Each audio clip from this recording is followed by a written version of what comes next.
Em nome do Pai, do Filho e do Espírito Santo. Amém. Ave Maria, cheia de graça, o Senhor é convosco. Bendita sois vós entre as mulheres, e bendito é o fruto do vosso ventre, Jesus. Santa Maria, Mãe de Deus, rogai por nós, pecadores, agora e na hora de nossa morte. Amém.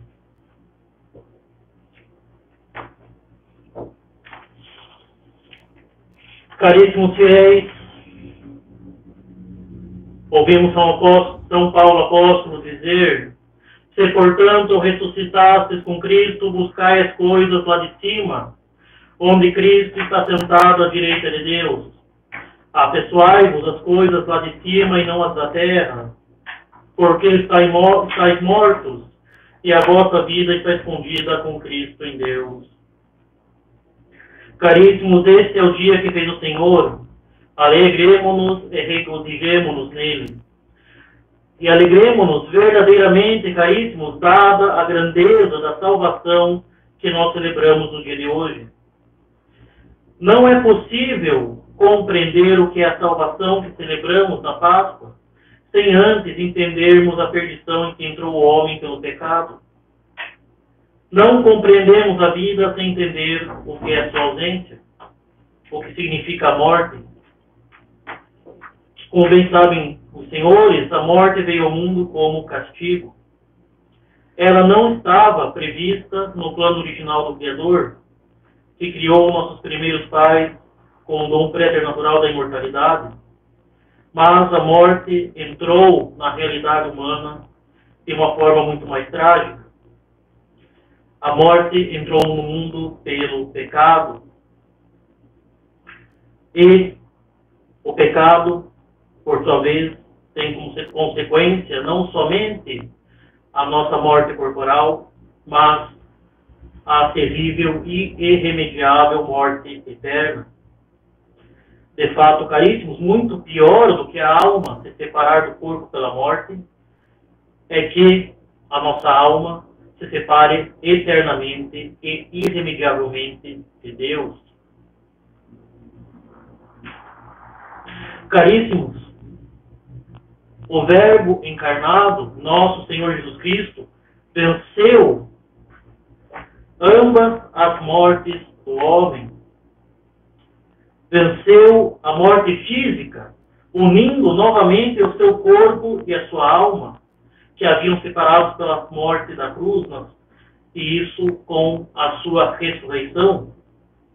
Venceu ainda a morte espiritual, unindo de modo inquebrantável a sua divindade e a sua humanidade, através do mistério da sua encarnação. E o que vem, pois, fazer Nosso Senhor, então, com a sua ressurreição, se não devolvermos a graça, a vida divina que por nossos pecados havíamos miseravelmente perdido? De fato, São Paulo nos ensina que se Cristo não ressuscitou, a vossa fé não tem nenhum valor e ainda estáis em vossos pecados. Vencendo claramente a morte, que foi o castigo infligido aos nossos pais pelo pecado, o que nosso Senhor fazia, na verdade, era pisar sobre a cabeça da serpente maligna, pisar sobre a cabeça do demônio, destruindo a um só e mesmo tempo o mal do pecado, o seu autor e a sua consequência mortífera.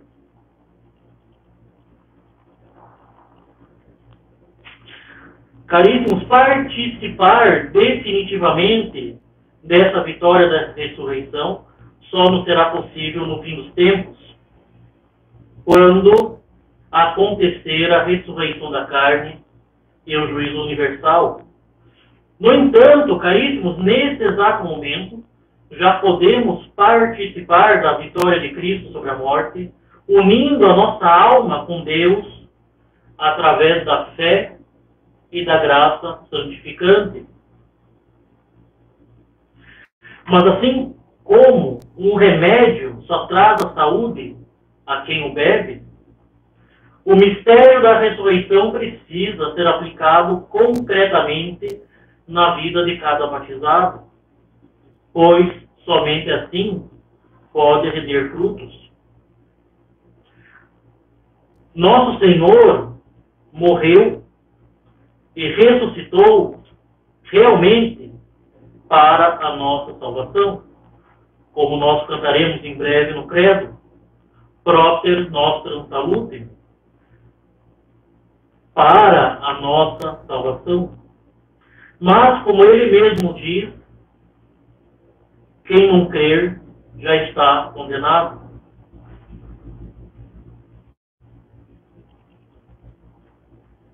Pelo que somente através da fé e através do batismo ou da penitência, podemos entrar verdadeiramente em contato com Cristo crucificado, com Cristo que foi crucificado por nós e que ressuscitou gloriosamente, e assim receber a sua graça, a sua virtude e a sua força.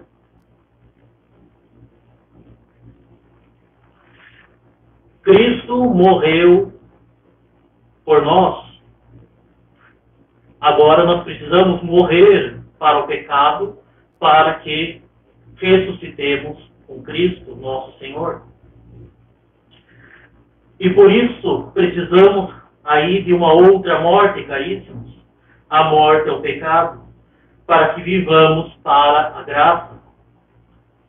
Quem não é batizado, que receba o batismo, quem já é católico, mas caiu na desgraça do pecado mortal, reconcilie-se com Deus pelo sacramento da confissão, e o quanto antes.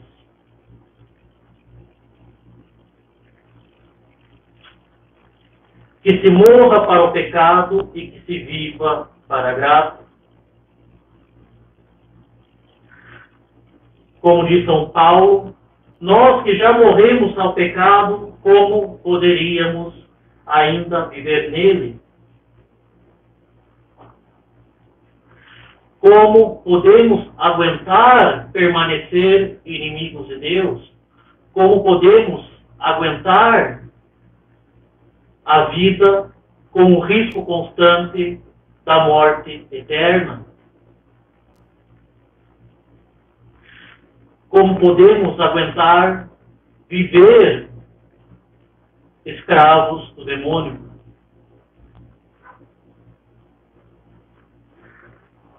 Justamente, caríssimos,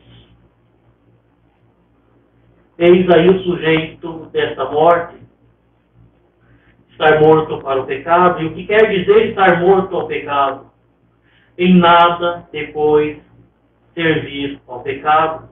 Isto já foi feito uma vez pelo batismo, é renovado sempre que recorremos aos sacramentos da penitência. Estes sacramentos nos tornam mortos ao pecado.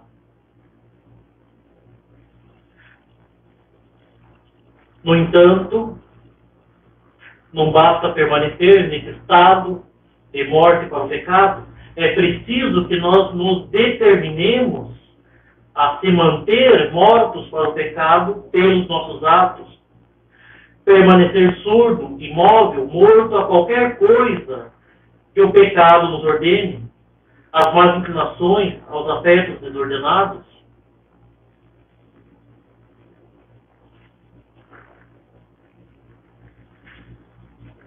Um morto não fala de ninguém, a ninguém faz injúria, a ninguém faz violência, não calunia, nem oprime ninguém, não inveja os bons, não insulta os maus, não serve à luxúria da carne, aos do mundo que os circunda, não se deixa levar pelo ouro, pela prata, por ricas vestes faustosas, não se importa com as honras, as injúrias não o atinge, a soberba não envaidece, a ambição não o aflige, a vanglória não o agita, as falsas riquezas dessa vida não o elevam, o furor insano da ira não o perturba, a beleza frágil de um rosto não o arrasta.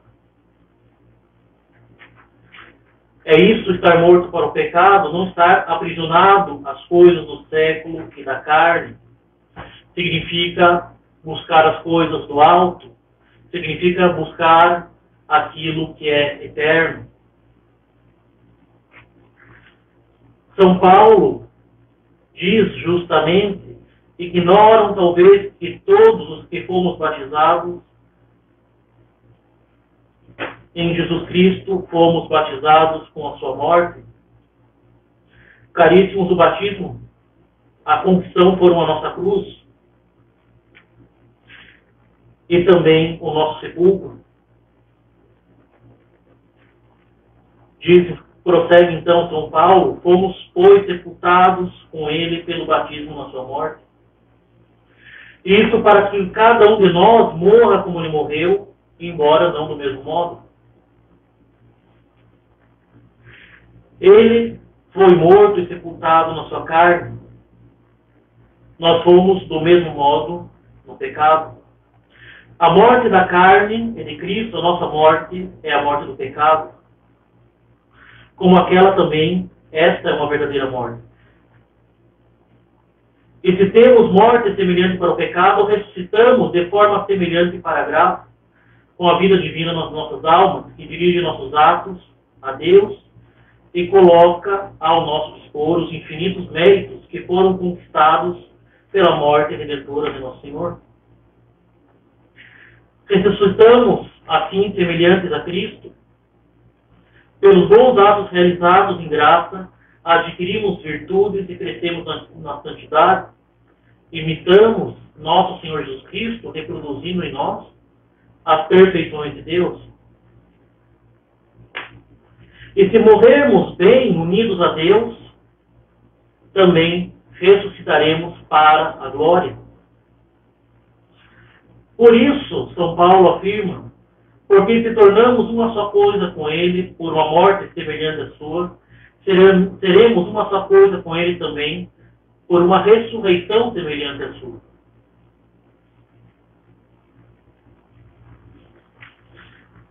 No entanto, São Paulo exige que essa ressurreição comece já nesta vida, pela santidade, pelas virtudes, pelo nosso esforço de ter uma contínua conversão. Uma vida que abandona e não retorna mais ao pecado.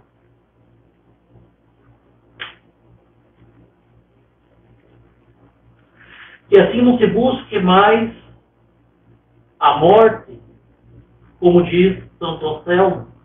Morreu naquele homem a intemperança, ressuscitou a sobriedade. Naquele jovem morreu a impureza e a pureza ressuscitou. Naquela mulher morreu a impudicícia e ressuscitou o pudor. E assim, se, pelo sacrifício do nosso Senhor, nessa Páscoa, nós ressuscitamos de novo pela graça e morremos para o pecado, como poderíamos abusar de tanta misericórdia? Como poderíamos abusar do sangue derramado por nosso Senhor? Como poderíamos desperdiçar esse sangue, o sangue de um Deus que foi derramado por nós na cruz? Como não querer perseverar? Como não querer se esforçar? Caríssimos, que as culpas passadas, e nunca nos esqueçamos disso, que as culpas passadas sejam sepultadas agora pela graça. Que depois da penitência, nos tenhamos por mortos e ressuscitados para uma vida nova com Cristo. Enfim, caríssimos, vale lembrar que nosso Senhor espera de nós a fé. A Páscoa não é somente a ressurreição, mas a promessa de Cristo de permanecer conosco, de não nos abandonar, de estar sempre junto de nós, principalmente pelo sacramento da Eucaristia. Agora, se Ele permanece conosco na vida, não de forma alguma abusemos, porque nós não permaneceremos. A nossa vida passa.